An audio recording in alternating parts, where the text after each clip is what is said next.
Hello, আসসালামু আলাইকুম। কেমন আছেন সবাই? আলহামদুলিল্লাহ আমরা ভালো আছি। আমাদের দেশে এখন অনেক গরম, গরমের মাত্রা খুবই বেশি। আয়মান আয়মানের এক বন্ধুর সাথে তাদের বাসায় এসেছে। আয়মানের বন্ধুর বাসা লিচু গাছে মাশাআল্লাহ অনেক অনেক লিচু ধরেছে। ওইখান থেকে আয়মানকে লিচু দিচ্ছে খাওয়ার জন্য। লিচুগুলো এত এত মিষ্টি আমাদেরকে দিয়েছিল।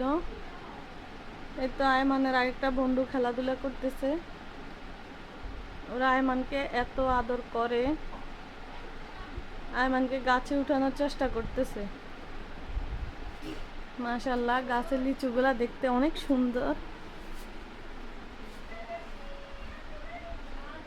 এখন ভিডিও বানাতেও পারি না, ছাড়তেও পারি না, কারণ হচ্ছে আমাদের ঈদের পরপরেই আমার ছোট বোনের পরীক্ষা। আমরা দুজনেই ব্যস্ত, গ্র্যাজুয়েশন শেষ করতে হবে আগে। পড়াশোনার জন্য ভিডিও তৈরি করতে পারি না, একটু সময় পেলে ভিডিও বানাই। আল্লাহ হাফেজ, ভালো থাকবেন সবাই। মাশাআল্লাহ লিচুগুলো অনেক সুন্দর।